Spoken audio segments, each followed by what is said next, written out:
My goodness gracious, how you folks doing? Michael Noland here. Tonight is Tribal Forum number 92. And just in case nobody knows, I want to make sure I'm up here first. All right. Good. I can see myself now. That's good. Okay. As I was saying, tonight is Tribal Forum number 92. We're going to be talking about the top 20 rock albums of 2025, a list that at times took me by surprise. We're going to be going over a list from UCR, Ultimate Classic Rock, an online magazine of sorts. I'm not sure if they actually put out a physical copy of what they do or if they are 100% online, but they have an article covering these top 20 albums. We're going to be going over each and every one of them. And so I think I've got a good show for you tonight. Now, just to let you guys know, I've done both pre-recorded videos and streams throughout the history of this channel. And a stream is a little bit different than, say, doing a pre-recorded video. There you can mess up, you realize you've messed up, you can do a stop and go from another point, and with some clever editing, it can have a more even tone to it, a more even delivery. And with live streams, that's just not the case at all. They are, and that's one of the things I like about doing live streams over doing a pre-recorded video, although I love doing those as well, is that the live stream becomes a living, breathing entity in the now, in what's happening right this second. I think there's maybe a 5-second delay of what I say and when it finally gets to you. That's about as here and now as you can possibly get with technology based the way it is in a realistic way and actually reach an audience, right? Speaking of which, I don't expect to get much of an audience tonight. Tonight is not my normal night to stream, and it's not my normal time. Now, the reason I'm choosing tonight is that we did a special stream last Friday. Oh my goodness sakes. Oh, Storm Cop just Oh my came goodness, in with a James. super thing. Oh, quite a super Storm thanks. Cop, thank you so much. Quite You're a so super wonderful. thanks. James, thank you so much. You know, he's my oldest Patreon of the arts. So nice. Did you know that, Kimberly? I know. Yeah. I This know. man, oh my goodness, what can I say, we got buddy? the best people. I'm trying to give you a thumbs up, but my little reader isn't letting me do it. Everybody give him a thumbs up. This is a wonderful super thanks. As a matter of fact, it's for $50. Can you believe that? Yeah. So glad you have worked out your issues with your ISP. We haven't worked out anything yet. I'll explain that in a minute, James. Love everything you have done. Keep it up. Hashtag the tribe. Oh, James, thank you so much.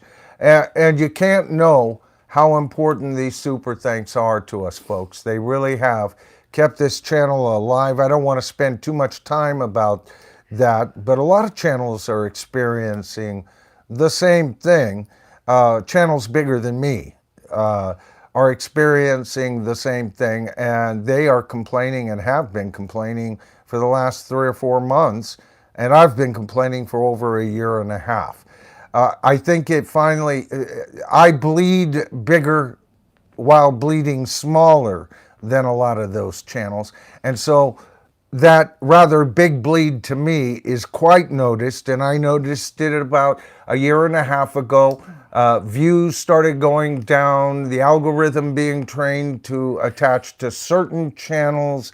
There's a lot. I don't want to even go into it, but it is an absolute real thing that has happened here. Now, when views started going down, we still get good views. I mean, my God, we're tipping in at 13 million views, and we've done that in about 4 years and change, but we haven't even finished our 4th season here. Okay, so 90%, I'd say easily 90% of those nearly 13 million views have been achieved since February of 2022, not October 28th, as they say. Well, 28th was my first video. They say I joined on the 12th. I did, and it was on the 28th that I finally got my first video up. Okay, so you can count it from the 28th, but if you go back and look at the views of those, for the vast majority of those views, they were, 150 to 200, 300 views, was a good one and everything else like that. So I clearly remember those days. But then when we turned the channel into a rock channel, then everything went gangbusters. And I didn't even have the option or the bonus of starting my channel during the pandemic. I started after that was all closed down and everything. A lot of channels grew during that time, so I missed the opportunity to grow during that time, but the channel just went gangbusters. And the channel was making some change to supplement my income. I'm a retired psych nurse from way back, folks, and this is what I do as my job. This is my full-time job, okay? And so when we started to see a decrease, and that's not to say that I haven't had an occasional 50,000 view, 100,000 view. I've even gotten videos that have garnered nearly 400,000 views for a single video. We still get those from time to time, but our average great blockbuster right now is about 5,000 views per video. I feel like we've really hit our stride if we get that. The video makes a few bucks. And when I'm saying a few bucks, 5,000 views translates anywhere from about $22.50 to as much as $40, okay? So you can imagine being a channel at one time garnering more views for nefarious reasons that have been declining, by the way, is used to bringing in X amount. I've talked to other content creators and they feel the same way, right? So you guys are keeping us on base. I'm going to give some shout outs in a minute that'll make up for the last 3 streams. And the only reason it's only shout outs from 2 of those streams, but I'll explain that in a minute. James, you're a rock star and you always have been in my eyes, brother. And you were one of the very first to really put your money where your mouth was as far as you supporting this channel and making claims that we would get bigger. And indeed, since you've been here, we have gotten bigger. Don't get me wrong, folks. We're about, we were 30 away from hitting 46,800 subscribers. And I went over and did a quick check a half hour later, and we had lost 3 subscribers. I checked it all out like I've told you before, and they weren't lost on any of my recent videos. This is back in unsubscribing, and there's not a thing I can do about it. All I can say is, folks, please check to see if you're subscribed still. Check to see if that notification bell is clicked on, because right now I did very little promo for this. I put up a thumbnail for this stream this morning, and we're doing this mid-afternoon, which is a completely different time zone, I understand. So keep all of that in mind as we go through. Let's see how many. We've got 17 watching. I'm surprised we even have that many. Okay? But this is not my normal night, nor my normal time zone, but it is to make up for Sunday night stream. First of all, James, thank you. And you've already made this, if we got 17 for the rest of this show, you've already made this a financially successful stream at that. And we couldn't do it without you folks. You're keeping us, you're keeping our heads above water. All this stuff, by the way, goes into the stuff you see around you.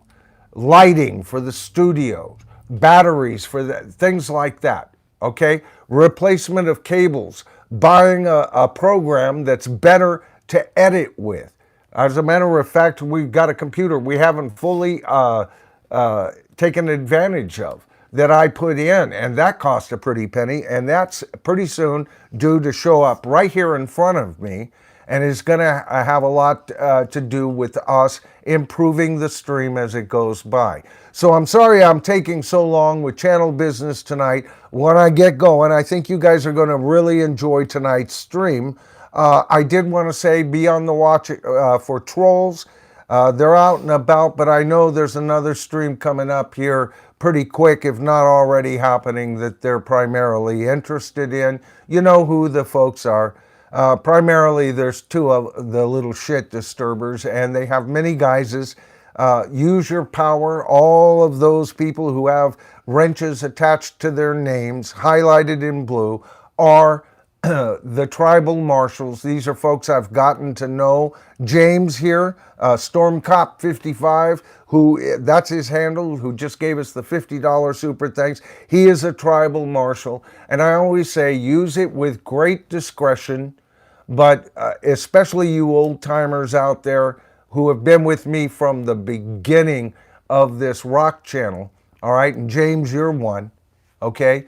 All I can say is, you know, the names of some of the masquerades going on. I'm going to ask each and every one of you, though, if we catch a troll tonight, to report the dude. I've said this many times in the past, haven't I? Report that person. It'll get back to their home channel. All right? And then they can deal with the aftermath of their irresponsible behavior. Won't be me or you that'll get them shut down. It's them. That's just the way it works here. So feel free to report them, okay? But be careful, because I haven't seen a certain individual back here since they were errantly, quite accidentally, and I apologized for that, put in timeout, was it? Or whatever it was, okay? And I don't want that to happen again, okay? So be firm in what you're doing. But the whole idea of the tribal forum is for us to have a public discourse in as real time as we possibly can on whatever subject that we decide to talk about. Usually I decide the subject, but we're going to be talking about how sometimes I get great ideas from you. For example, I'll give you an idea that was given by Doc Insomnia, who's been in and out from what I understood, and I didn't think he was going to be able to make it. But he is suggesting that we do an entire stream on the best rock Christmas songs. Okay, and so I thought about that, and I go, yeah, that's a great idea. And I told him I'd run it past Kiki, who is my wife, Kimberly Noland. How you doing, darling? I'm doing good. I'm sorry I didn't introduce you right away, but we had some chit chat I had to take care of. But yeah, so anyway, the whole idea of the tribal forum is to have a public discourse and to talk about what we're all interested in and to argue about it. I'm not against having some trauma. Okay, but it's not, I don't want it to be about politics. Unless politics as being eschewed as a whole is discussed or embraced as a whole is discussed. I don't want to get into what's actually being said on either side when we do cover that. Okay, I think politics belong out of rock and roll. And there's plenty of opportunity for rock bands to get their political views across when they write new material and new lyrics, and they can be as specific as they want to be, and then the rest of us as a whole can judge for ourselves if we want that music. Okay?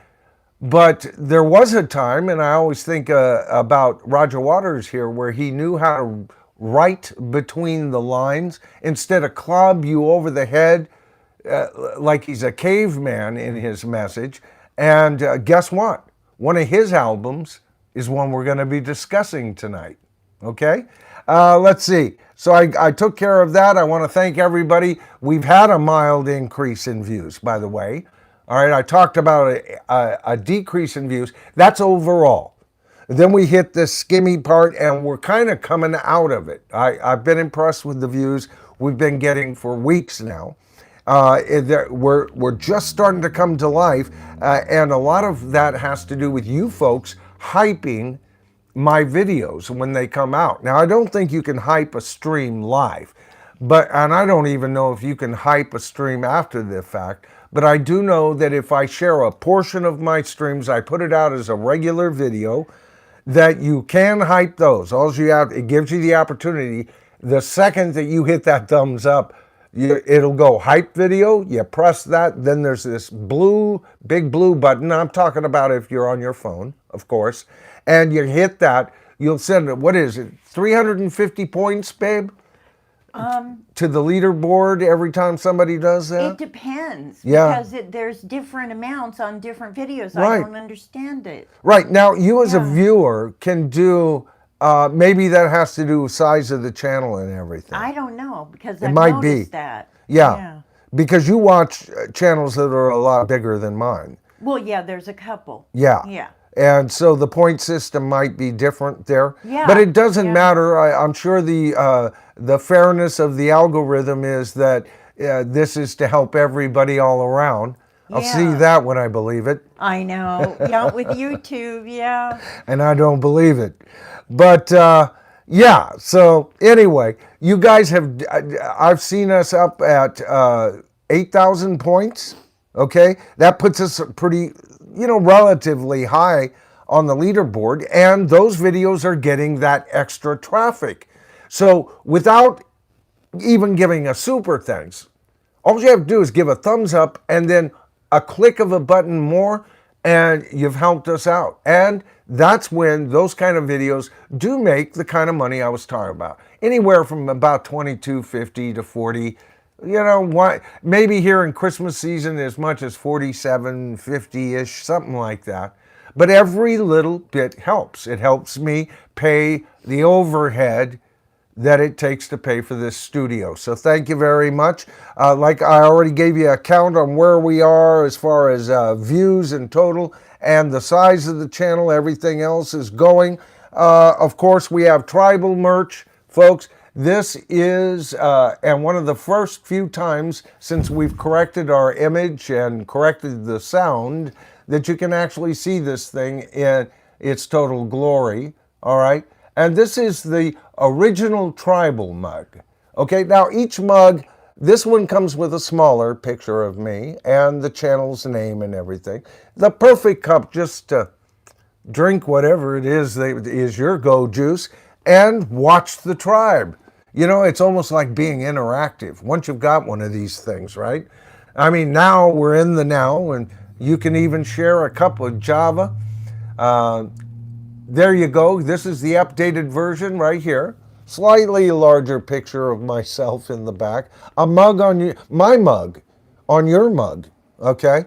And I'm always staring at you. I just now noticed that. Is that a good thing or a bad thing?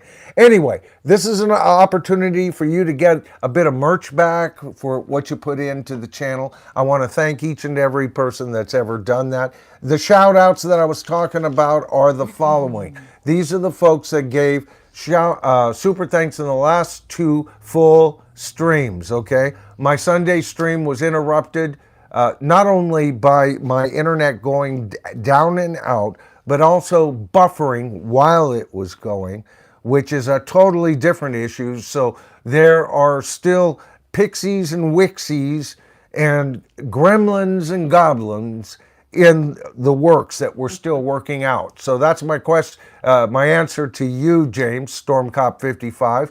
But these are the folks who sent them in, and then we're going to get right into what we're discussing tonight.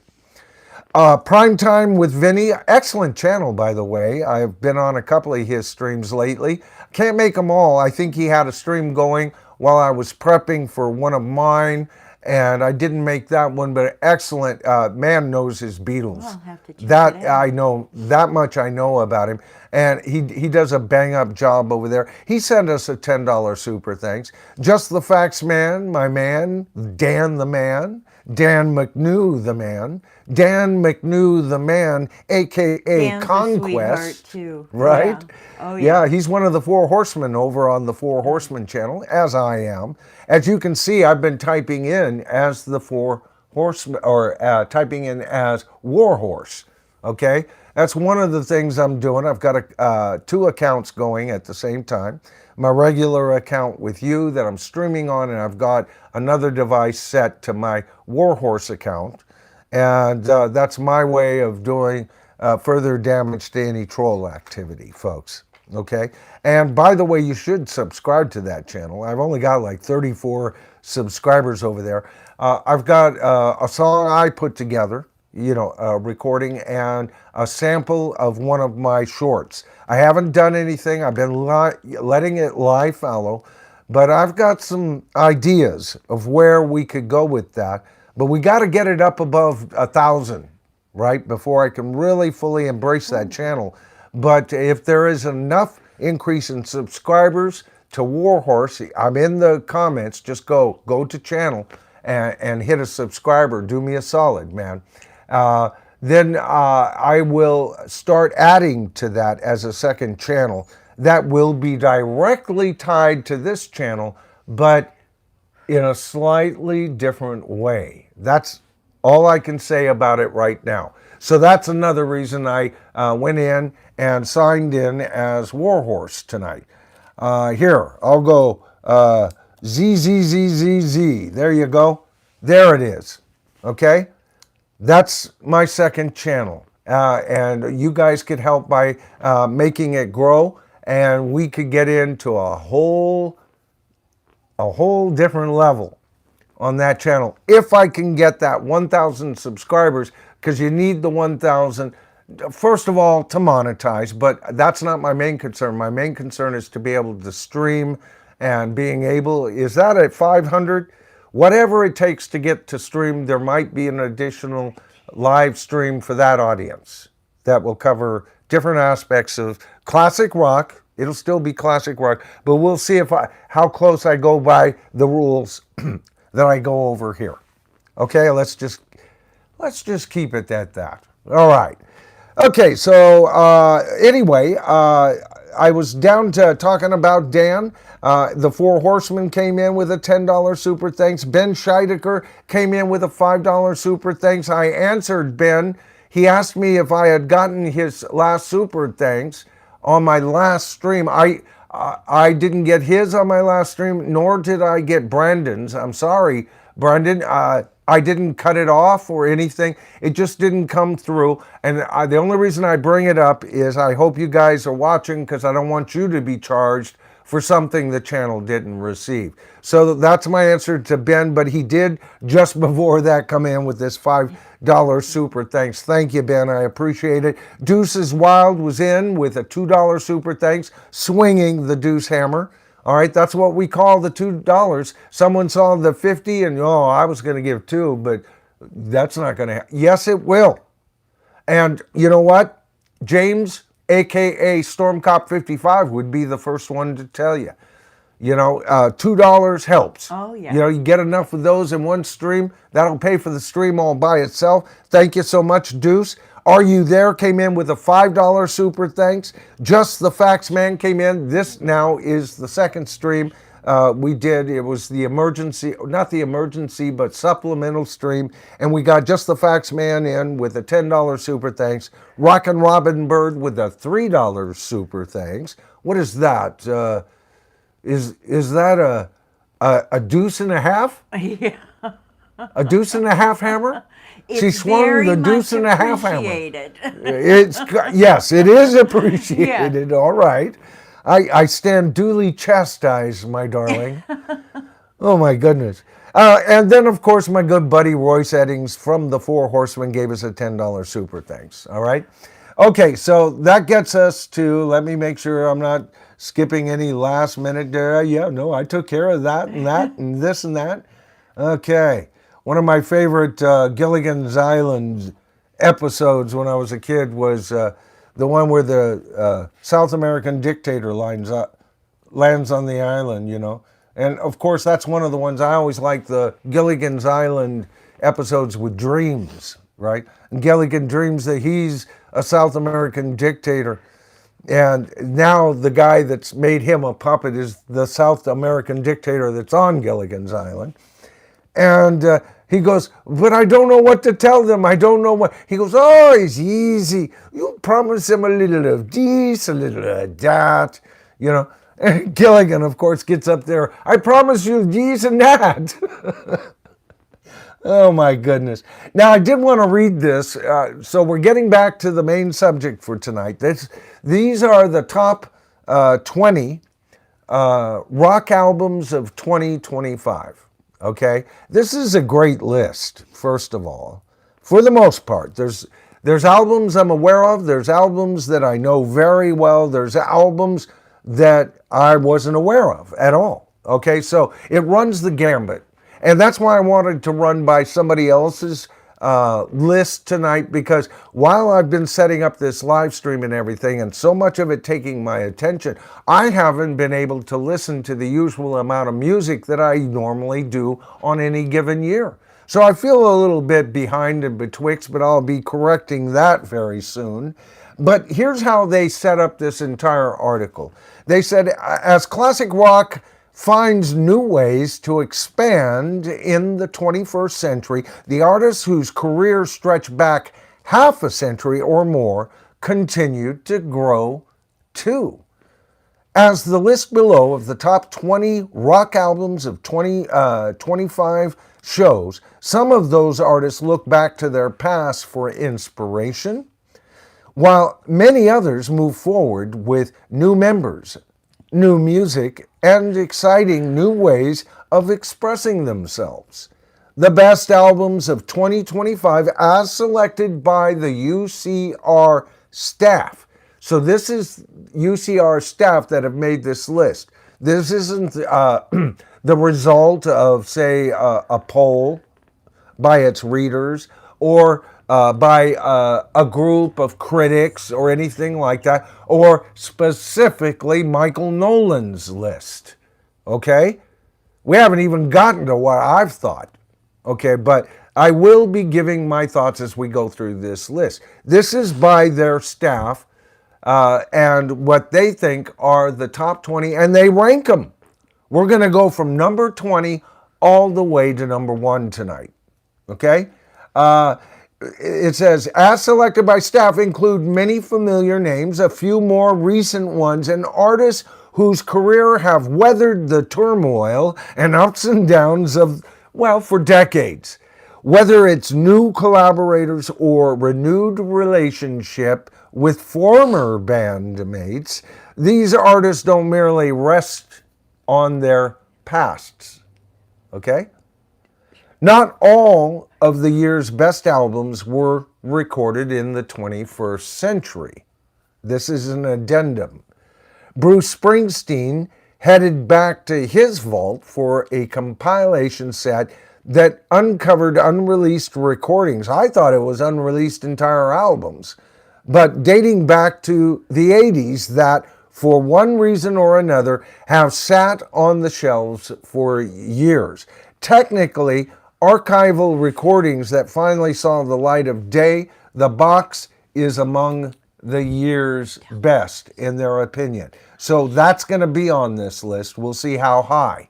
All right, Bruce Springsteen's box set, which I barely covered up to this point. And I've had bad taste in my mouth regarding Bruce Springsteen for a while. And that's probably why I'm so far behind. I need to give him a listen fairly, I guess.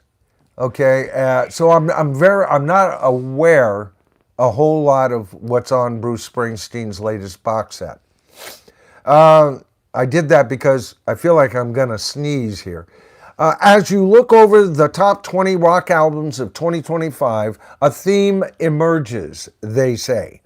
Rock music hasn't entered its old man stage yet. Complacent to rest on its reputation while spinning tales from the past. The best LPs of the 12 past months still have something to say, and they found exciting ways to say it. Okay? So that's their disclaimer, folks. That's how they put this list together. And we're going to start off with number 20, Boz Scaggs' Detour. Now, I haven't been connected to Boz Scaggs. See, I saw Boz Scaggs back in the day at the California Theater, which was a rundown movie theater. It was scheduled for demolition, and there was a group still, and I wish they had saved it, trying to save it. And one of the ways they were trying to finance that was to get some great rock shows in there, right? And I saw him from the balcony. So complete, that's the first rock concert I ever saw from the balcony. So you get that high-angle camera look. One of the best concerts I ever went to. In my hometown, no driving required. Oh my God! And who opened up for him was what was it? Pablo Cruz. Okay, great freaking show. Love Boz Scaggs.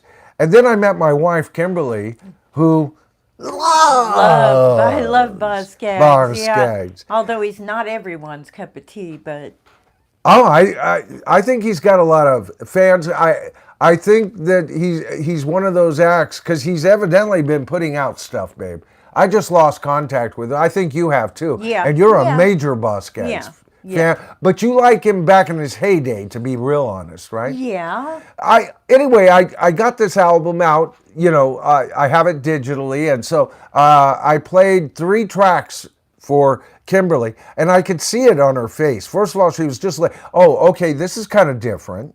Okay, and then you start realizing, because this album is reworkings of tunes from World War II era. Okay, so I could see her working out. Okay, there's a groove, there's a style here, and I got to the second track, and right as I was switching to the third track that I wanted to demo for her, she goes, "You know, he sounds a lot like Boz Scaggs." You right? So, I mean, she nailed it. She nailed it. I didn't tell her who I was playing. I didn't say what year it came. I just said, here's a few songs I want you to hear, just real quick. What do you think? And she loved it. She loved it. And I've been listening to it on and off all morning. I love it. This is a great album. What do they have to say here? After applying his still rich voice, and it is still rich, man. There is no doubt to my mind about that. To soul and blues covers in the tens. Skaggs' first album in 7 years reflects another side of the past jazz standards from post-World War II songbooks, okay? Detour may be just that, a one-time departure from the R&B that's been a part of his vocabulary for nearly 50 years, but it's hard to imagine Skaggs working with a trio of able and subtle musicians not digging up one more in the future. Number 20, Boz Scaggs. Boy, I got to tell you, it just felt good to see Boz's name there. Oh baby. yeah, I know, because we've lost so many. Who would have thought, Yeah. right? Yeah. I love Boz Scaggs, man. Yep. Oh, God.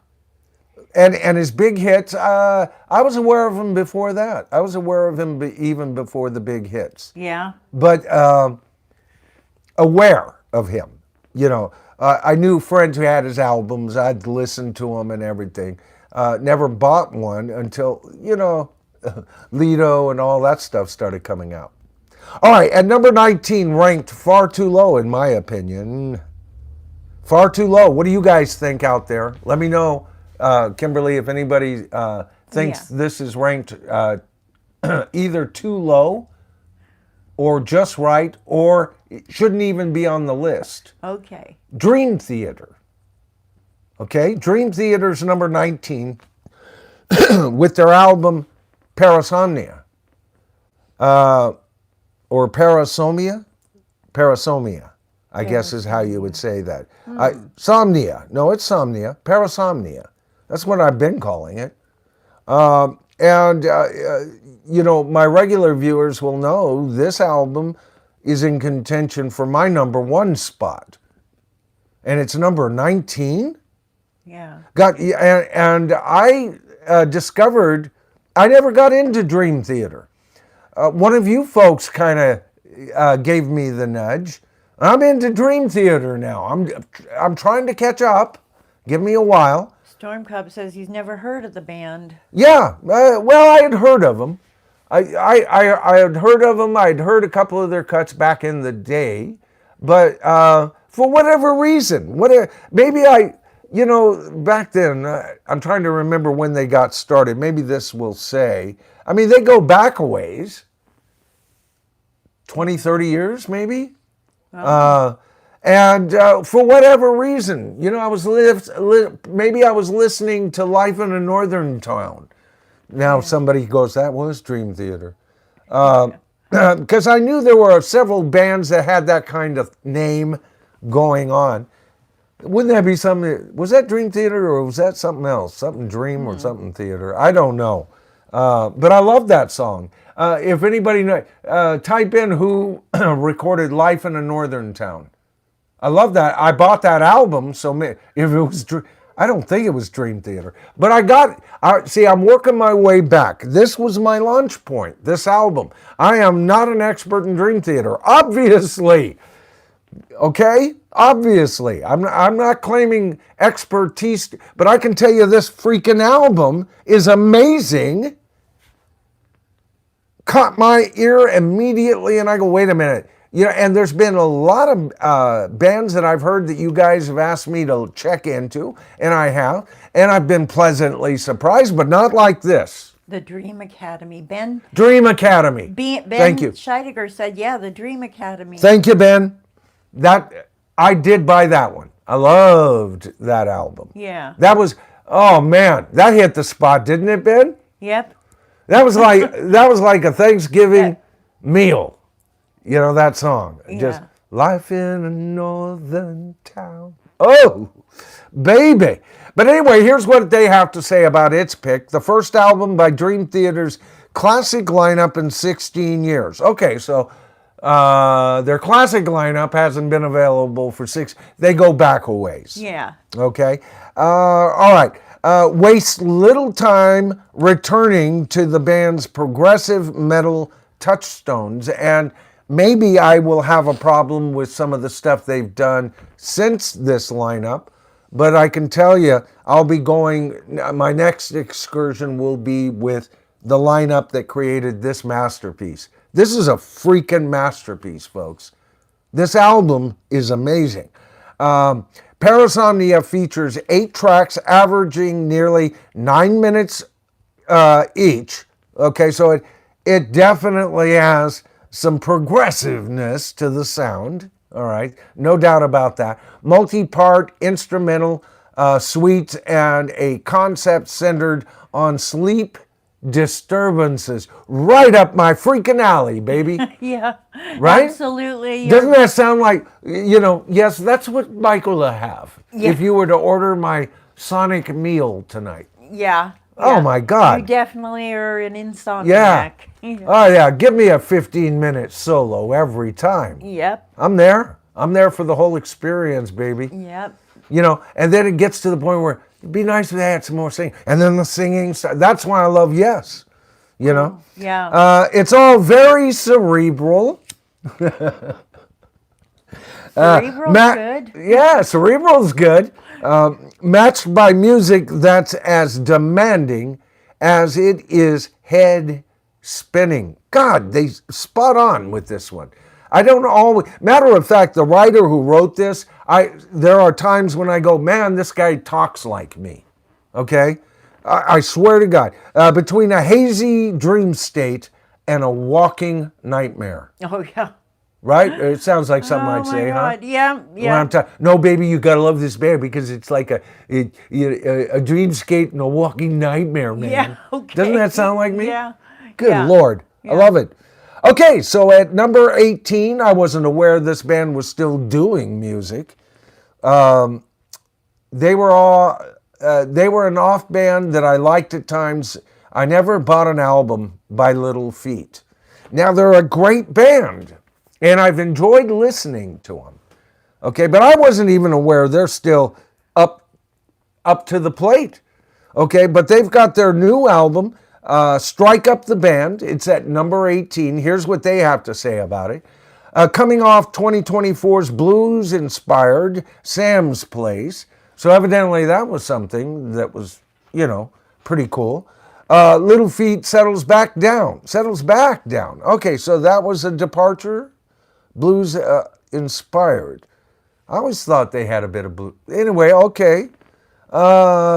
Settles back down into the warm, swampy art. Well, okay, all right. So I guess blues-inspired versus swampy rhythm and blues rock that has endured under their name for 5 decades. Original member Bill Payne, the only surviving member, and that's probably another reason why I'm not interested in them. Guides the group, featuring other veterans and some relative newcomers. See, these are the bands I'm not interested in, folks. All right, but I'll have to listen to this. That it's coming, through recommended. At least 2 albums that I would have definitely outranked this without even hearing this. I just can't imagine Little Feat coming up with something that earth-shattering, but they're thinking it does. Through a set of songs that never shakes the foundation of Little Feat's sound. That never shakes the foundation. Maybe I don't like that. But what do you guys, I know there's got to be fans out there. Like a comforting meal.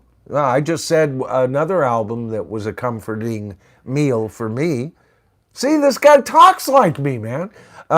Strike Up the Band evokes memories of a loving, inviting home. I like the idea of that guy. Okay, I'll listen to it. All right, next up. Now, I did some initial responses to this album early in the year, and then I got waylaid, folks, putting the streams together and everything. News items that came, Black Sabbath being a major story, the death of Ozzy being a major story at the time. Oh, yeah. And I kind of never went back to this album. It is fantastic. I would say Rock Float is a little better and was in contention for that year's #1 album for me. Here at 17, I think it's too low on the list. All right, and I'm so sorry I never got back to reviewing this album, but I will be covering information regarding Jethro Tull here coming up soon, and we're going to be talking about Curious Remnant, the 17th best album of 2025. Here it says Jethro Tull's 24th album continues the band's recent streak of recalling its past on records that haven't lightened the load on Ian Anderson's penchant for sly wordplay. Musically, Curious Remnant fits in with the previous Tull's LPs like Songs from the Wood. The flute is here, of course, but so is the 17-minute Drink from the Same Well, a rumination on life's big issues that sits separately among the group's tried and true themes. Oh, yeah. Wonderful. Isn't that wonderful? Yeah. Okay. Holy shades of Shinola, baby. Yeah. Guess who is at number 16? Who? I feel vindicated. I feel a spirit of vindication happening right over my poor soul right now, darling. Yeah. No, do you know why? Why? Number 16. Okay. Dirty Honey. Dirty Honey. Dirty Honey. Woohoo. Woo! Oh, about time to see this band getting some freaking notoriety. Dirty Honey, Mayhem and Revelry live. Like their former tour mates, the Black Crowes, Dirty Honey looks to the past with few concessions to modern times. That's why I love them. Yeah. Right. They're a kick-ass freaking classic rock band. And they're new. This is what, their third outing? And this is a live album, evidently. I haven't heard it yet, right? But I want to get everything by Dirty Honey onto vinyl, okay? And it says, Dirty Honey looks to the past with few concessions to modern times and even fewer apologies. But their Los Angeles origins mean there's more flash to their delivery, dutifully on display on the double LP. Ooh, it's a double one, baby. I gotta have it. Please, please, Yeah, please, please. yeah. Probably you're gonna have it. Yeah, Yeah. yeah. And Wings Anthology? Wings anthology. Well, we'll have to see. Gotta We'll talk. have to see. Gotta talk to Santa. Are you naughty or nice? Damn. Oh boy. Okay. The LP, Mayhem and Revelry, and they're all shows in the States, the UK, and Europe attest to the band's growing popularity, while singer Mark LaBelle exudes purpose in the song Won't Take Me Alive. Freaking amen to Won't take that. me alive. Oh my God. All right. And it's good to see one of my former heroes and historically one of my heroes. Yeah. You know, I can look at people who I don't care for Yeah. later, their later incarnations And as they become curmudgeony old alt-left hippie yeah, they give weirdos. into the machine. Yeah. Yeah, welcome, my friend, to the machine. Yep. Yeah, baby. So it's good to see Roger Waters at number 15. Roger Waters. Okay, it's good to see. I haven't heard this live from the Prague. It's kind of a cool cover. You know, him in his, what is that? Is that him posing as Christ being on the torture stake? Is that what it is? On the cross? I don't know. He's got his hands, like this. Yeah. That's what I like about Roger Waters. He doesn't have a messianic complex at all, baby. No. No, not that man. Not that man. No comparison. It's interesting. They've got kind of behind him Dark Side of the Moon, artwork, only it's 3D, and I guess the rainbow's being shown through special lighting and all of that. Or this is just additional artwork added for the cover, I'm not sure. But this is not a drill. Roger Waters live from the Prague. Here it says the soundtrack to a concert film recorded at Prague's O2 Arena in May of 2023. This is not a drill finds Roger Waters embracing his past with renewed enthusiasm. That would be good. He's referred to his most recent run of concerts as his last farewell tour, weaving through many Pink Floyd classics, Comfortably Numb, Wish You Were Here, and Money among them, alongside choice songs from throughout his lengthy solo career. It would depend on the material and the condition of his voice. His voice hasn't been good. Yeah. What do you guys think of that rating? Okay, now here's one that I'm not familiar with. Benmont Tench, The Melancholy Season. I really dig this cover. Cabin in the Woods, white cabin or cabinistic. It's not quite a cabin. I mean, there's no log cabin. I don't think so. Let me blow this sucker up. Yeah, but just a simple, 2-bedroom home in the woods there. Kind of done Art Deco style. I like that. There's a symmetry to it. And the yin and the yang kind of there with the house being both that. Oh, my goodness. Yeah, very good. I don't know much about him. It says, as Tom Petty's longtime keyboardist. Okay, all right. Remember the name. Remember him as a member there. Okay? But the name just by itself didn't strike out at me, folks.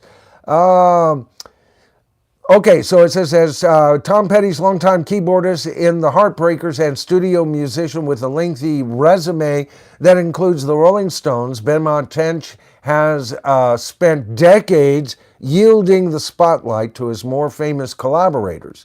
His second solo album and the first following Petty's 2017 death is all about moving on and coming to terms with mortality, including his own. The melancholy season is reflective, but also a celebration of life. I'm looking at that cover again. You know, the more I look at it, that cabin's isolated. It sounds like there might be some the feeling of being isolated when you confront your own mortality. I think that is natural. That cover takes on more, and I'm going to listen for that more. Has anybody else heard that? Okay, now this is an odd lineup, and I haven't heard too much about it. My wife will be wonderfully excited about this one. This is another album. I knew it came out, and I just hadn't got to it because of the channel.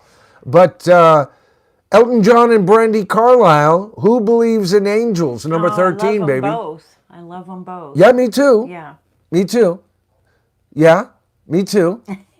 I'm just wondering, you know, I know he's lost a lot of his upper range. Are they going to be doing interesting things with that?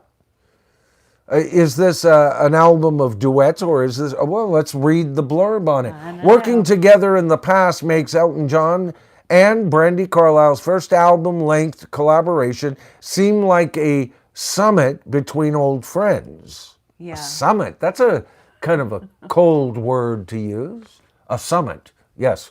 We shall decide the nuclear winter. A summit is a peak. Okay, a peak. All right. Maybe I'm misreading. Maybe they've got new heights they're going to reach. Who knows? Well, who knows? Who Believes in Angels splits the difference between the veteran music legend and the still developing singer-songwriter. Nods to the past echo throughout the songs. One pays tribute to Laura Nyro, another to Little Richard, as respecting creative exercises are worked out in tandem. Now I'm reading this blurb, and I'm not reading any buttery language that I've read before these, right, folks? Yeah. I mean, you know, which gives you into the nightmare of existence. And we're not hearing this. And I haven't heard it. And I'm not so sure. I mean, I like them both, but I'm not so sure it's a duo that I would be naturally interested in. But I'm willing to be surprised. Yeah. But I'm also, I mean, they picked it at number 13. My God, they had very little to say. Yeah. And it seemed like the language was rather frozen. Maybe that was a pick that, like, say it was 10 NCR or UCR staff members that put this together. 6 of them wanted this on the album, but the other 4 hated it. I know Brandi kind of went country. So I don't know. I don't know. Yeah. If anybody makes a comment on that, let me know, baby. Yeah, okay. Okay, Envy of None. Stygian Waves?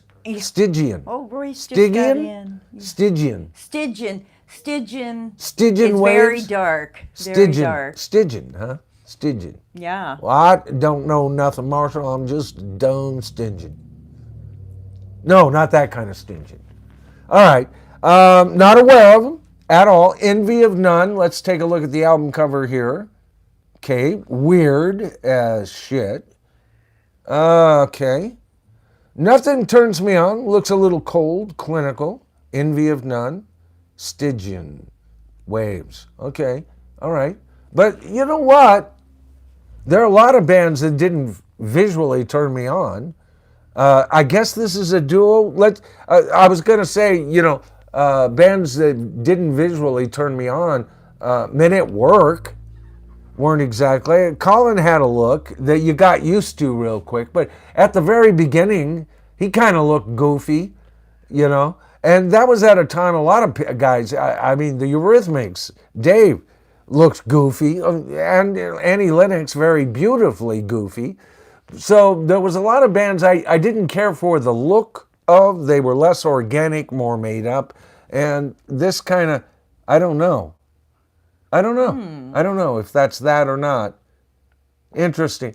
It says the second album from, let's see, from Rush guitarist Alex Lifeson's Envy of None expands on the promise of their 2023 debut by carving more investigative sounds into their hard rock foundation.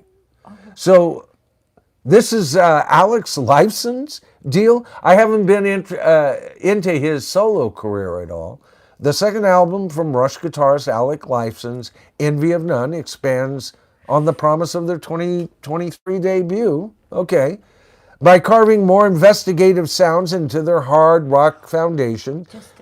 Stygian waves like That Was Then, This Is Now recedes Lifeson to the background, focusing instead on newcomer singer Maya Wynn, who gives the 11 songs the push and personality that place them firmly in the 21st century. Okay, so I'm like I said, I'm up for anything new. I'll give that a look, and we'll see. Maybe I'll do a stream on my review of this list with some more knowledge armed here. I like the idea that Alex Lifeson's involved. Don't like the idea that he recedes into the background of the project. Now here's a band, number 11, barely missing the top 10. This is the top of the last 20. This is number one of the last half of this list. The last 10, this is the number one of that second group of 10. Barely missing the top 10 by one. Styx, Circling from Above. I love this album cover, okay? I love the motion, implied motion, the blurriness of it. Color, yeah, it's okay. It works. The more you look at it, the album cover looks awesome, actually. And I've been saying this about Styx. I haven't heard this album yet. Like I said, I'm behind this year. But I've been saying, and I did look up about a year and a half ago, several of their latest albums, and I said at that time, color me impressed. You know, there's a lot of pressure to bring Dennis DeYoung back to Styx, and you know, when they're putting out great material, and I haven't heard this one yet, I'll read what they have to say about it, but the preceding albums leading up to this are all promising. I don't see a real need to get back to, being with Dennis DeYoung, although there is that temptation as a fan. He was an important element, and sometimes he was the worst enemy of that band, even by the material that they chose to cover by him, in my material, in my opinion, in my material. All right, it says, tethered to a conceptual center, but not rigidly so, as the best, more progressive albums are, by the way. Styx's 18th album doesn't so much break from their past as it defines new ways of moving forward. Okay, so is this their way of saying this is a bit of a departure? That'd be interesting. Depends on what the departure is. 2 new members, well, evidently a departure enough to impress the UCR staff to place this right smack in the middle of this list. I mean, this according to them, has some seniority to their pick, right? It says 2 new members, Grace, 2 more new members, oh boy, Circling from Above. But it's the album's themes, technology and man's distance from nature. Oh, amen, I love that whole concept. I could write a novel around it. That keeps it in line with Styx's past 5 decades, polished and intersped with moments of 70s AM glory. Okay. So they haven't lost their sense of melody. That's encouraging. Okay. This is melodic prog from the heartland. Have any of you heard this one yet? A bit too new for me still. Okay, so this gets us into the darkness. Not aware of the darkness. Dreams on Toast. More than 2 decades. Number 10 here. More than 2 decades after Permission to Land made the winking through the volume Darkness a buzz band, Their 8th album continues down a similar path, balancing catchy, kitchen sink arena rock with songs about rock and roll, party cowboys, and other un- unperturbed characters. Oh, I kind of like that idea. If it was handled right, I'm just not aware of them. Justin Hawkins grins through some of the pain too. I hate myself, a seriousness that ripes just below the rips and jokes. So let's take a look at it. Oh, I see. Okay, so this is Justin Hawkins' band. Justin Hawkins writes again, or whatever that guy is. Is that the dude? All right. So that's number 10. Number 9, safely making the top 10. Neil Young's, let's see, talking to the trees. Neil Young, God Lord, what does it say? He's got it in handwriting. Neil Young and the Chrome Hearts. Okay, Neil Young and the Chrome Hearts, talking to the trees. Not aware of this. Been covering too much of his political nonsense. Caitlin said, "Sing it, Michael." That's all I remember about the dude. Sometimes he's very astute, and sometimes I'm going, oh God, how far up to somebody's ass do you have to be? But usually these near superstars, never mind. I'm going to keep my mouth shut. Yeah. Okay. Neil Since Young. when? Oh yeah, since when? Well, once bitten, twice shy, baby. Yeah. Yeah. What can I say? Neil Young's 3rd release of the busy 2025. Oh, is he on a tear again? Neil Young gets on a tear from time to time, folks. You know, he must be on one of his creative tears here. 3rd release of the busy 2025 introduces a new band to his long list of collaborators. Good Lord, who hasn't he been with? The Chrome Hearts are a revamped promise of the real that combines Crazy Horse's muscle and the living room access coziness of Young's occasional pickup bands. Talking to the Trees has a lot on its mind, from Young's favorite cause, the environment, to modern fascism. Not a new chapter, rather a continuation of his ongoing story, which I've been covering his ongoing story. It sounds like the album's full of shit that I've been covering on him. Right? Yep. You know? His invented fascism, and what else does he have here? Oh, no, not invented. It didn't say invented. That must have slipped out. Don't know where that came from, baby. Oh dear. Okay, I don't. You know what? I don't see myself even giving it a peruse at this point. Too much political nonsense in the air. All right, the Melvins, Thunderball, number 8, with 5 songs, 3 of them running over 8 minutes. Melvin's 28th album is no more compromising than any of the other noise rock bands they've made over the year. Rock records they've made over the last 4 decades. So what? They're noise rock? Is that what the subgenre is? I'm not aware of them. Thunderball is billed as a reunion of seldom recorded original lineup of the band, but that's a mere talking point on the record that heads into its heavy riffs with open mind and emerges with a cohesive set that plots the next step forward. Are they punk?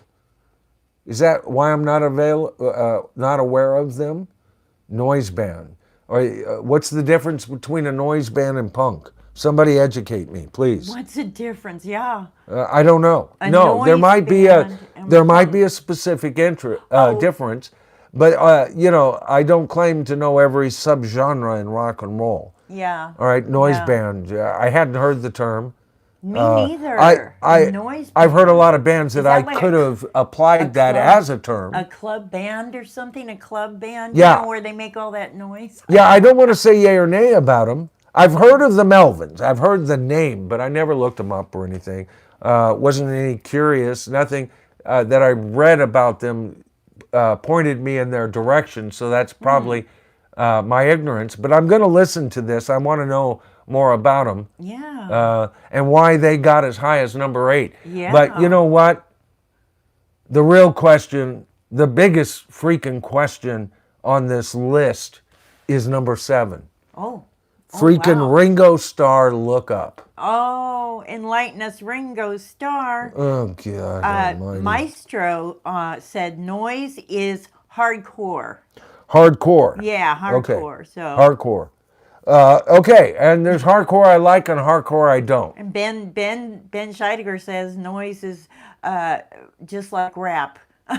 You know, it's noise. Well, like I said, there's hardcore and there's hardcore.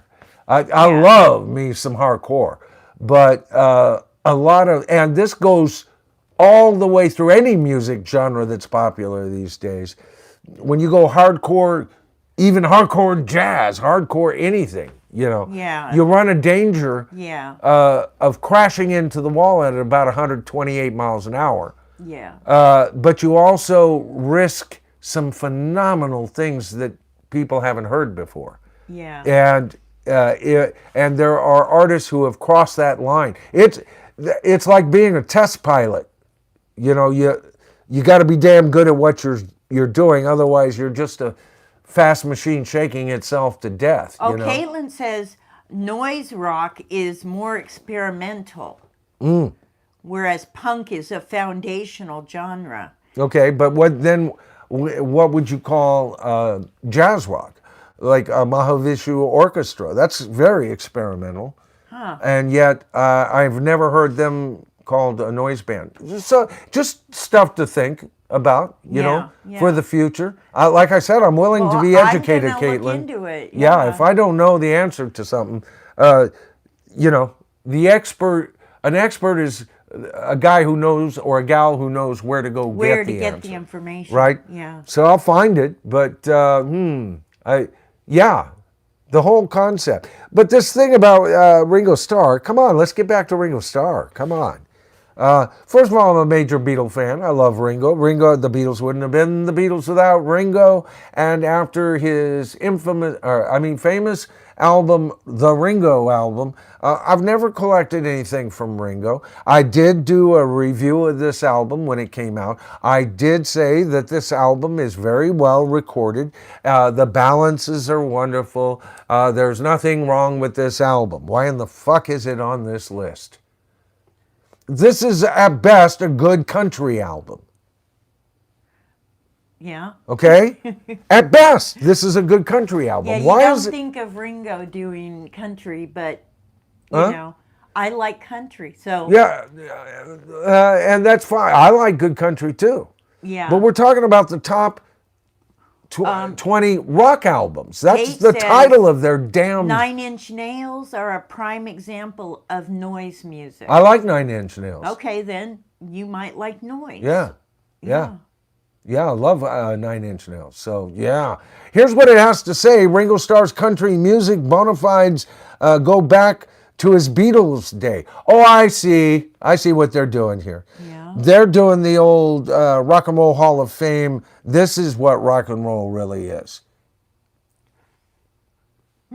Yeah. No. See, that's what John, the head of the Rock and Roll Hall of Fame, does every freaking year. Rock and roll is if your Aunt Petunia listened to Hank Williams on a station that played the Beatles, that makes you eligible for the Rock and Roll Hall of Fame. Right. Well, Dolly Parton is in the Rock and Roll Hall of Fame. Yeah. Dolly, and I love Dolly Parton. Oh, my so, beautiful Dolly. Yeah. Why? What has she done? She forsaken to me, Caitlin darling. said she didn't know you like 9 Inch Nails. Oh, no, I love them. Okay. I love them. I love good didn't either, music, Caitlin. I love the Monkees. A lot of people I are love listening the to us right now. Monkees. Yeah, not the Monkees, man. I love the Monkees. I love the Hey, Monkees. for the Caitlin does too. Monkees, yeah. Caitlin probably loves the Monkees more than I do. Probably. And I love the Monkees. No, I love Dolly Parton. I love Ringo. I love Dolly Parton, yeah. As a Beatle. I just have never been I'm that more- crazy about his More solo of stuff. a Johnny Cash country fan, but Well, I'm a Johnny Cash fan. no, from way, Johnny Cash. I've said this in the past, but it's been a long while. My roots go back some of the biggest songs that affected me from an extremely early age was "Wake Up, Little Susie" Oh, love that. by the Everly Brothers, Everly. and following hits every time. Yeah. But that was the wake up song for me. Yeah. I heard it. I was just practically a toddler, Yeah. and I remember listening to the story. Boy, they're going to get in trouble. You know, I was really involved in the storyline of that song. Yeah. And "Ring of Fire" Oh, by Johnny Cash. with his wife, yeah. Well, she wrote it. Yeah, I know. June wrote that I know song. she did. I Right? know. And Great so song. Johnny Cash to me, Willie Nelson, Chris Christopherson, and the fourth guy. It's just not coming. Who was the fourth guy that was Waylon out? Jennings? Waylon. Thank you, Yeah, Waylon. Willie and Waylon. And They're the so boys, damn rock yeah. and roll that I don't care if they're Luckenbach, country Texas, or I not. love that one. Yeah.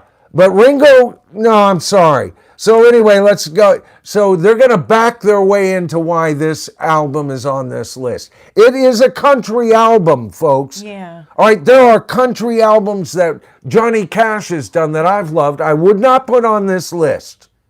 Okay? So watch them back themselves into how they do it. I haven't even read it. This is my first time reading all this shit. Okay, Ringo Starr's country music bona fides go back to his Beatle days. Therefore, this must be rock. Inserted Michael.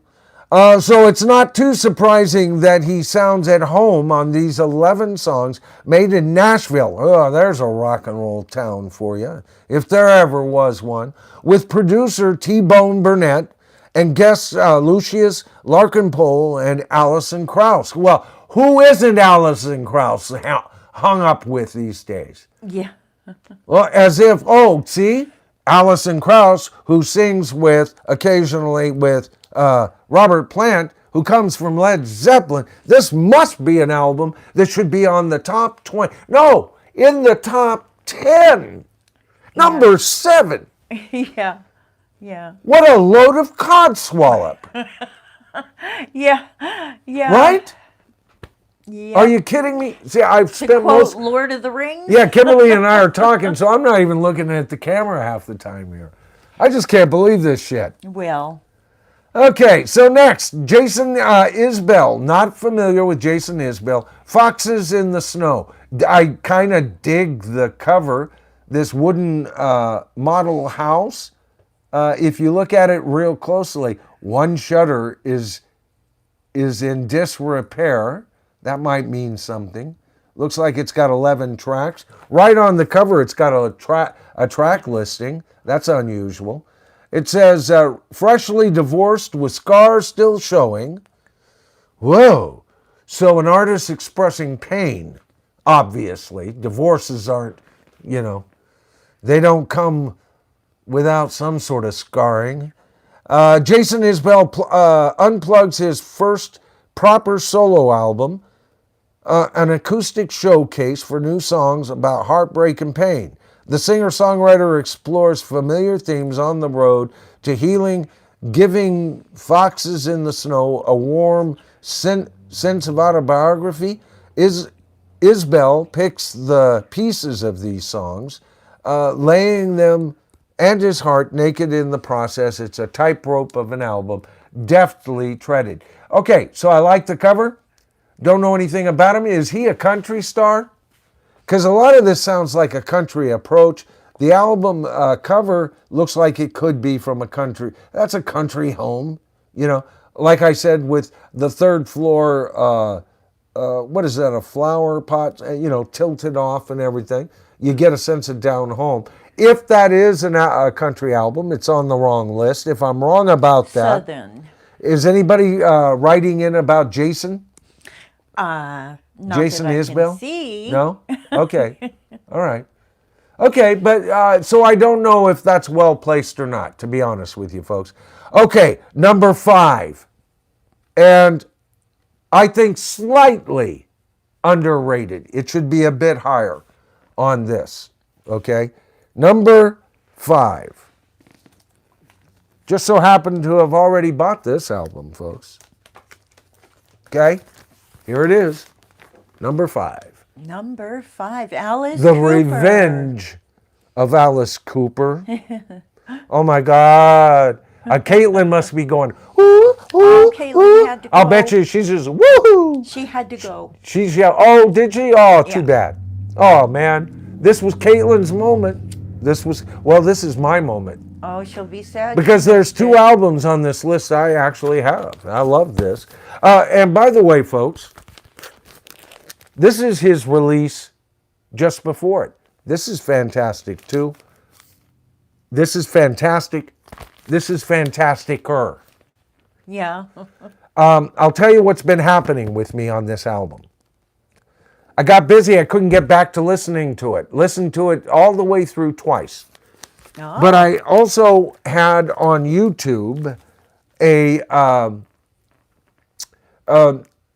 video of them going through it and them doing a series of interviews around it.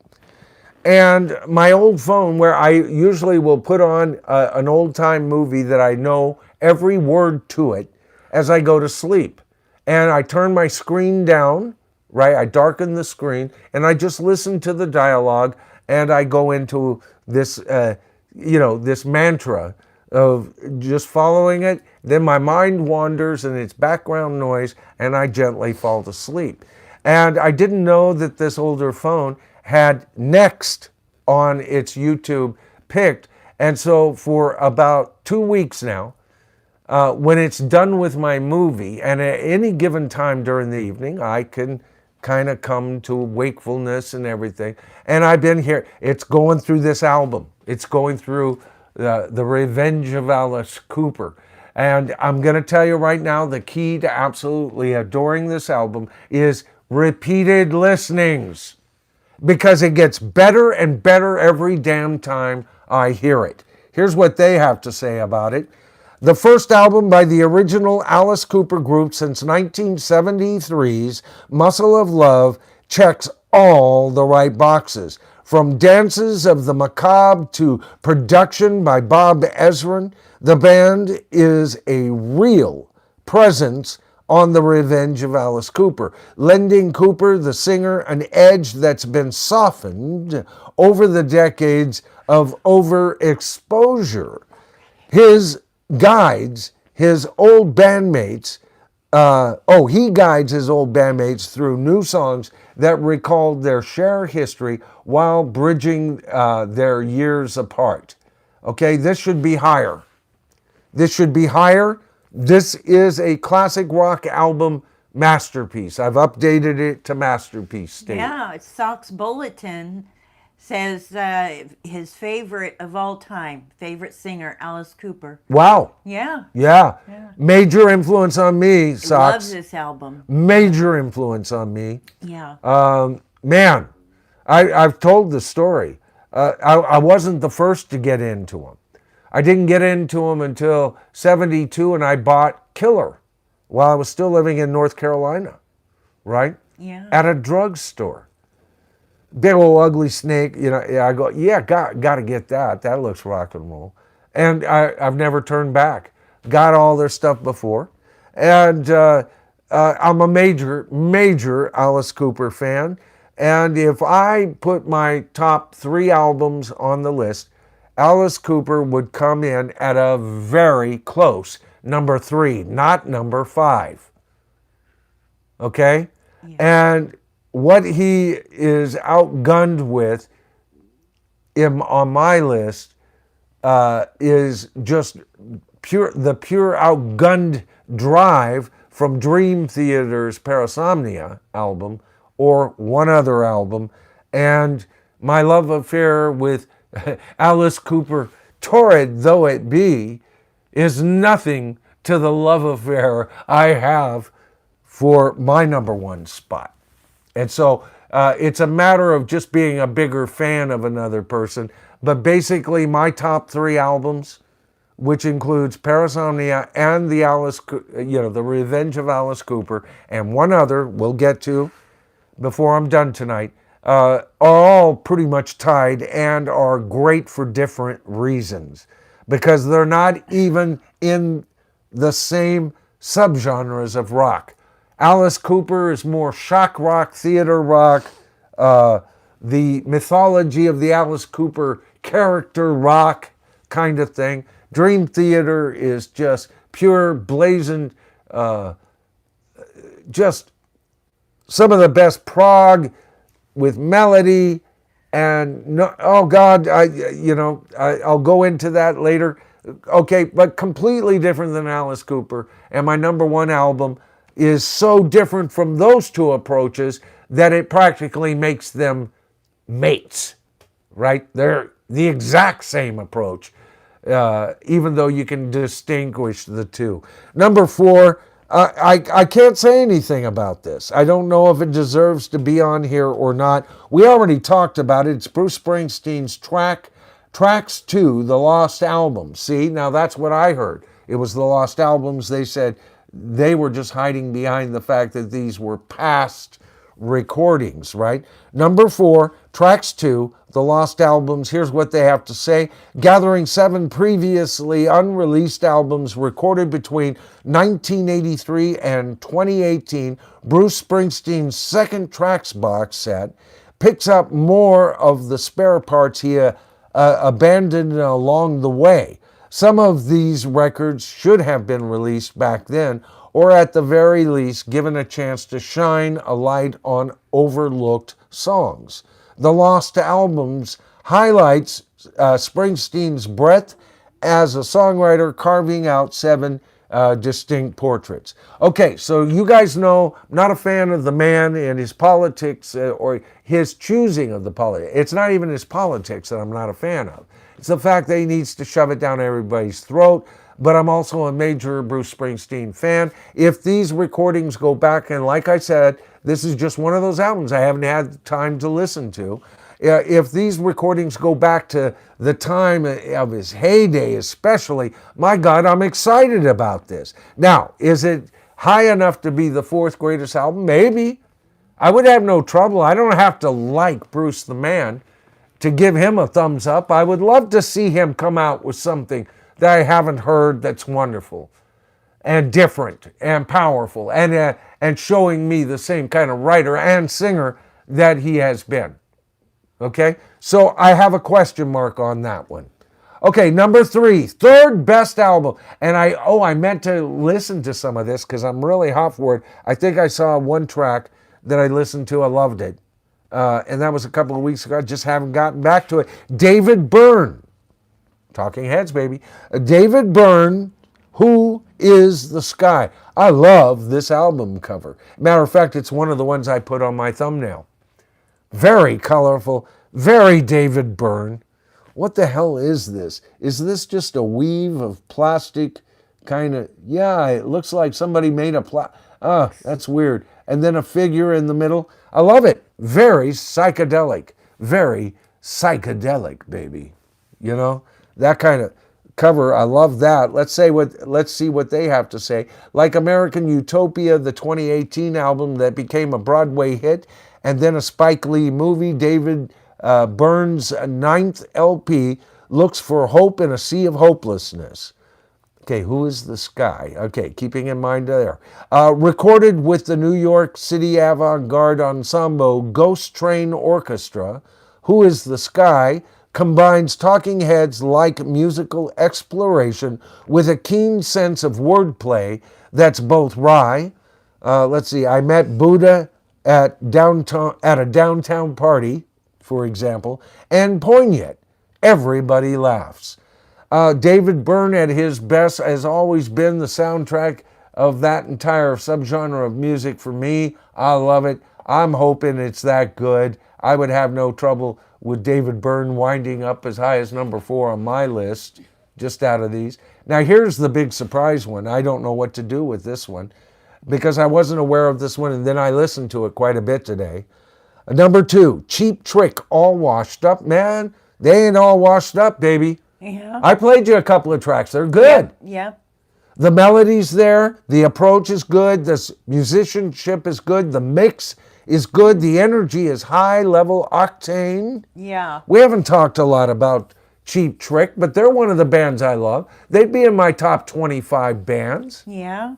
But we don't get a chance to get down that far on the list very often. That's true. But take a look at this puppy. Here's what I have to say about this. The 21st album by Cheap Trick doesn't break from the hard rock power pop playbook.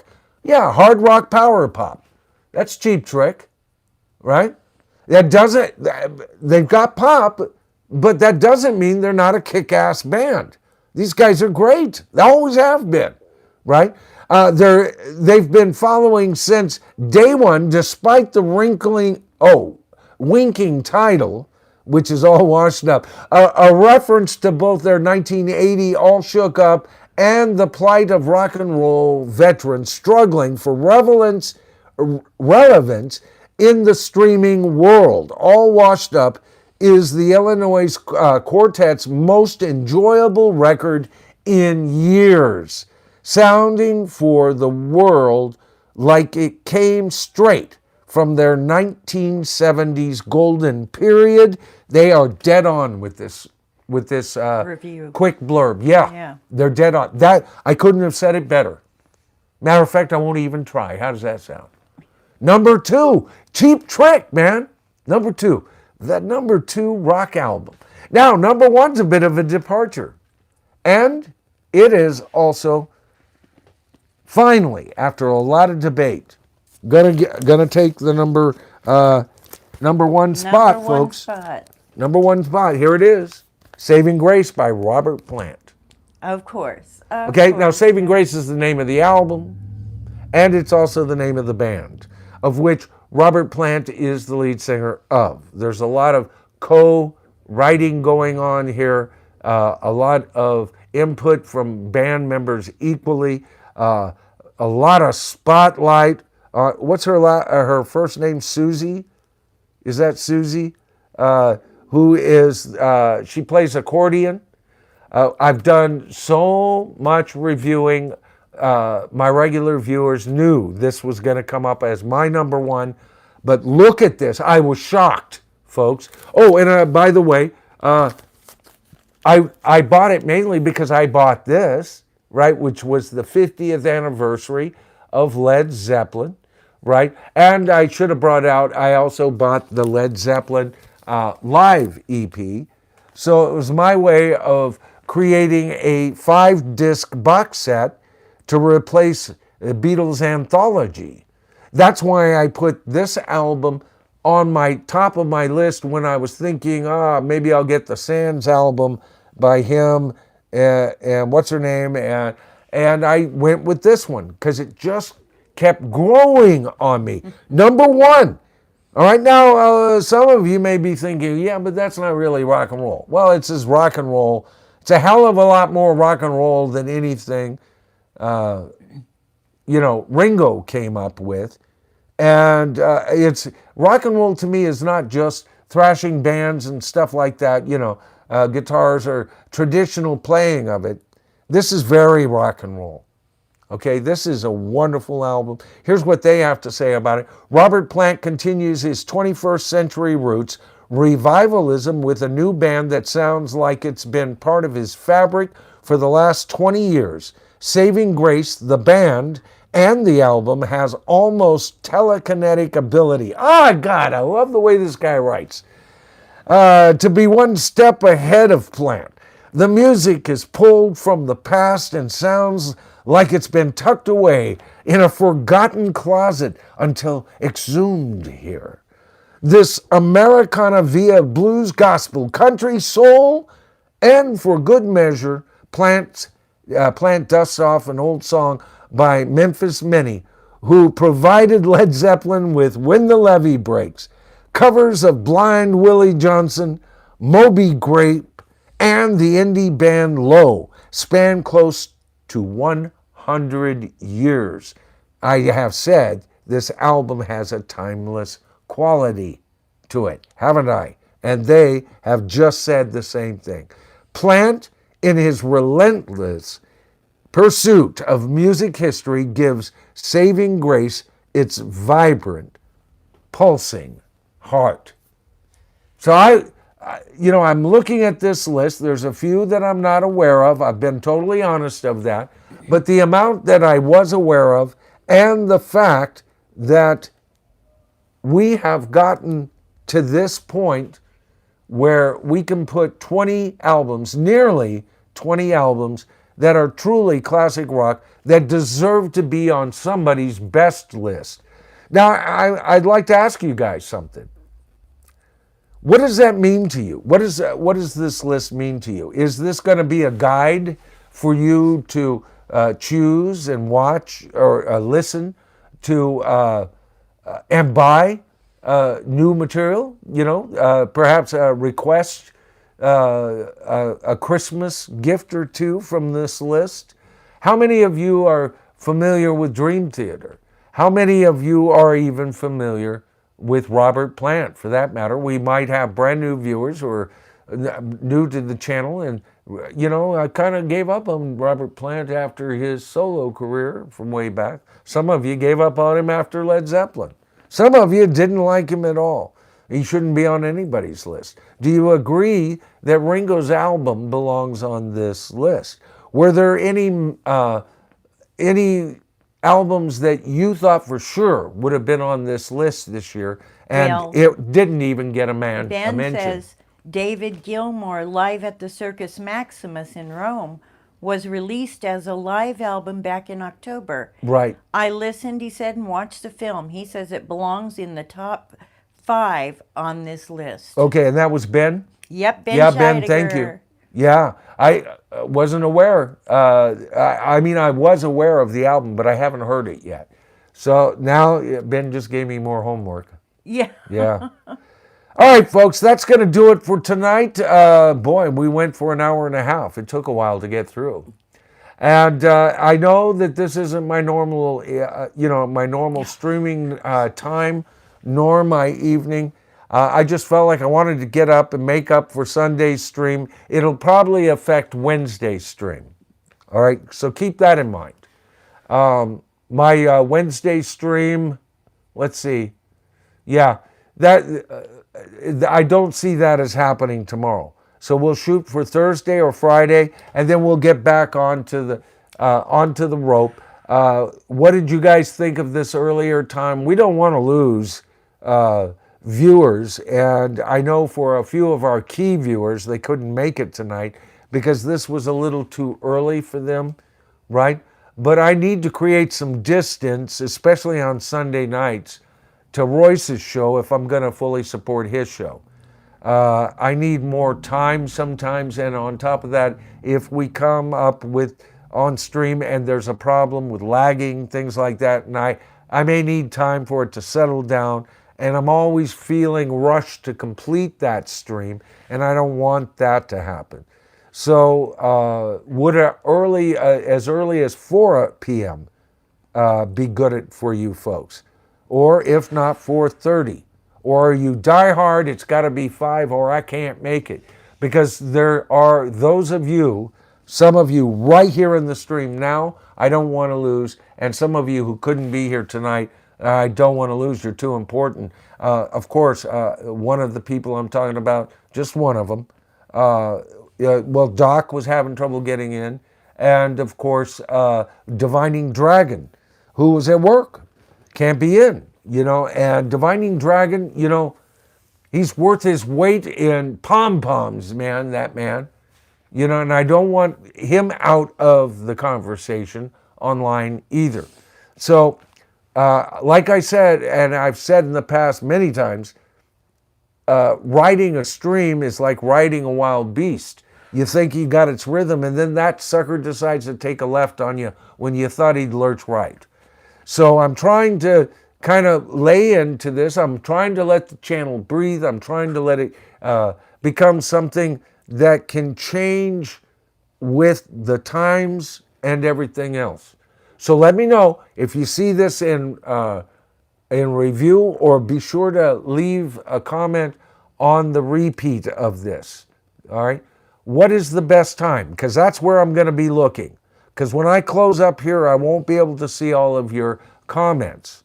All right. Where I'm going to be looking for is what is the best time zone? What are the best days? Now that we're talking, I'm reticent to give up my Sundays, but less so Wednesdays. Is there a better day? It can't be too close to Sunday, okay?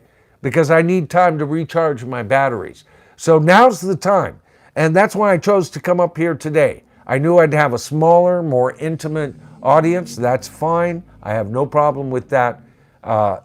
It gave me a chance to take care of some channel business. And those who didn't make it, I think missed a pretty good show. This was a freaking decent list, in my opinion, folks. All right. So there's no easy way of saying I got to sign off or anything other than to say I love each and every one of you. Thank you so much for any super thanks that came our way. And I appreciate all that you've done for this channel. And it is not Oh a my waste. goodness. Ben just Oh my did goodness. a surprise. Just at out the of the last blue, right minute. there at the end, Yes, huh? he hit the Power of two. hammer. Thank you, Ben. I Oh, appreciate thank it. you, Ben. Wow, $2. Hey, that's great. We talked about that. You know, it's the $2 ones that have kept us alive in very skinny times, right, baby? Yes, absolutely. Yeah, absolutely. All right, guys. So let me know where you want this channel to go. I want to know what you think. I loved Doc Insomnia's idea. Let me know what you think of handling the best Christmas songs. I like that idea. I turned to Kiki and I asked her, what does that sound like to you? And she goes, oh, I like that. I'd watch that. Oh, yeah. I'd watch that just on my own, you know. So I would like to do something like that. We've never done it before. And some of you might be thinking, yo, well, that's been done 1,000 times on YouTube. No, it hasn't. I haven't done it. If I haven't done it, it's never been done right. If I do say so myself, darling. And you do. Yeah? If Michael Noland hasn't done it, damn thing hasn't been done. Yeah, Right? absolutely. All right, folks. Everybody have a good night. All right, great. I always, the first thing I want to do is go, she says, everybody have a good night. And I keep forgetting you're But they mic'd can up. hear me now. Yeah, I'm so used to speaking for you, translating the garbled background voice, you know. All right, folks, we'll see you on my next stream. That'll either be Thursday or Friday, close to 5. We'll see. Again, bear with me, and we'll get back to a regularly scheduled thing. But since, the stream got interrupted last time. Last week, we didn't do Wednesday because it was connected to people coming in for the holidays. We did a Friday, which was off kilter.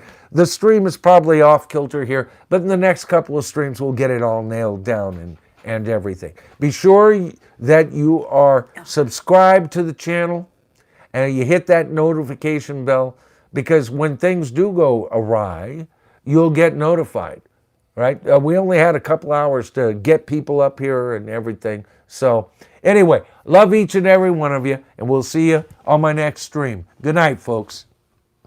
Okay, so now I got to turn this damn thing off. Let's see what's the best way to do that. Good Lord, Mildred, he's still streaming and his thing is going, and he doesn't know what he's doing. Good Lord. Okay.